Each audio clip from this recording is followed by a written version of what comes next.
Welcome to Table for One. I'm the narrator, and in today's video, I'll be doing a rules refresher for Anachrony.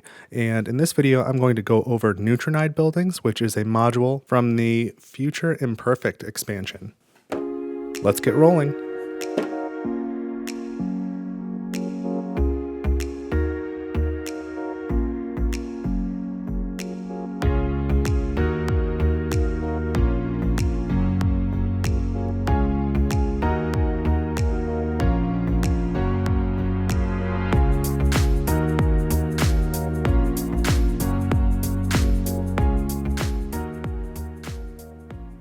Alright, I am all set up to teach you about Neutronide Buildings, probably the easiest expansion to add into Anachrony. So again, this one comes from the Future Imperfect expansion, this module does, and it is compatible with everything. So you can play it multiplayer, you can play it solo with either the Chronobot or the Chronosis, you can play it and mix and match with any other module out there. This one's super easy.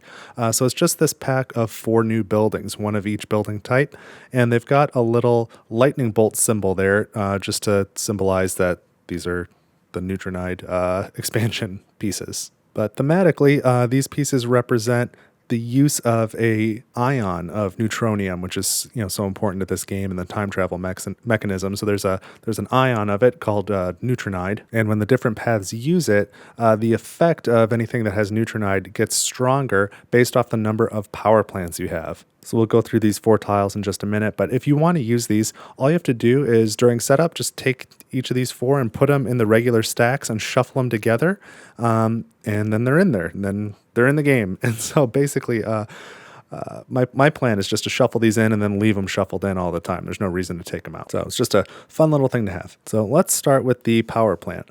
So this one, if you build it, it's a power plant. It's worth 1 victory point. You have to send a scientist there or a genius. I won't keep saying or a genius. You can just remember that. But you send a scientist there, and it allows you to time travel up to 1 era back on the timeline.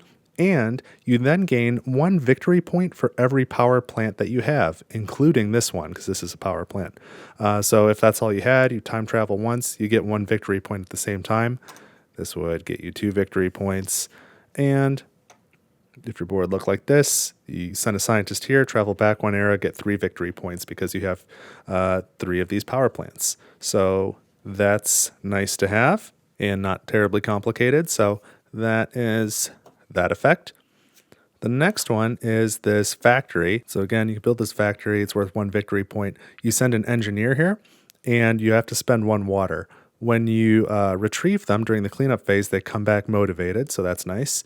And when you do this action, you gain 1 titanium, and then for every power plant you have, doesn't have to be, like this one, doesn't have to be a neutronide one, just any power plant. For each power plant you have, when you take this action, you gain 1 standard resource, so either titanium, gold, or uranium. And that is in addition to the 1 titanium you get. You get 1 titanium no matter what, and then for each power plant, 1 additional standard resource. So you can get up to 4 resources. You can get 4 titanium when you do this. So that's pretty cool. So again, what all of these are doing are rewarding you for building power plants, and if you're building power plants, you're probably taking time travel actions. It's a time travel game, so this encourages the use of that.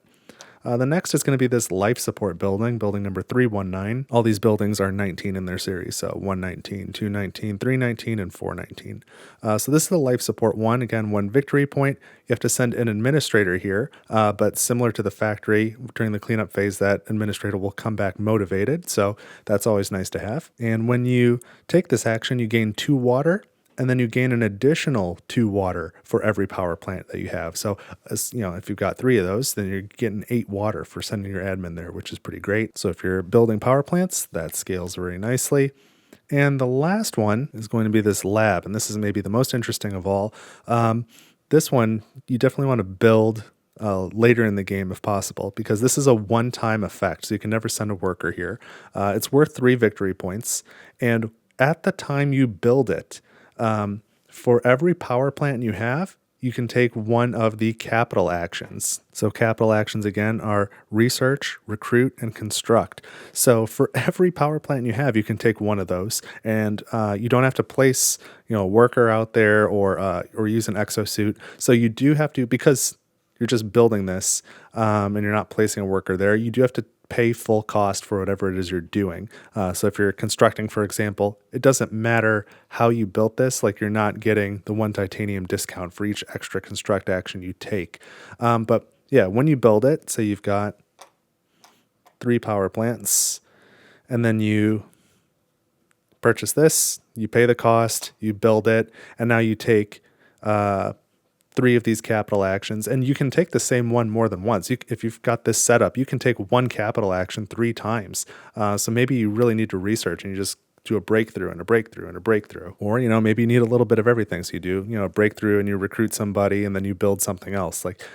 So it gives you a lot of flexibility, but that's super, super powerful for 1 turn to be able to do 3 different actions. So it's a little bit situational, but super powerful if you can make it work. It's really cool. And so those are the Neutronide buildings. There's not a lot more to say about them. One of the nice things is that if you are playing solo, you don't have to do anything different at all. When the Chronobot or the Chronosis is looking to build one of these buildings, they'll look at the 2 stacks, they'll grab the one worth the most victory points, and that doesn't work any differently for these. Like, these are just treated like any other regular building. The bots are not interacting with the effects of the building, so super, super simple to implement that way. So these are Neutronide buildings. Now that I've told you about them, I'll implement them in all of my solo playthroughs of Anachrony going forward, because I'm just going to shuffle them into the decks and never take them back out. But if you'd like to see them in action, I'll do a solo playthrough that includes this module that comes out today. I'll put a link at the end of this video. And I'm also doing a couple other rules refreshers for some of these modules for Anachrony today. So you can check those out as well. They'll all be used in this first playthrough. And then if this is the type of content you like, make sure you subscribe and leave a like to let me know. And my plan is to put out Anachrony videos every couple weeks for the next few months, where I will do rules refreshers of all of the different modules along with solo playthroughs to demonstrate how those modules work. So that's my plan. And if you like it, subscribe, like, share, comment, and head over to my Ko-fi page, ko-fi, and drop me a couple bucks. That would be most appreciated. But that's what I've got for you in this video. Thank you so much for watching Table for One. I will see you next time.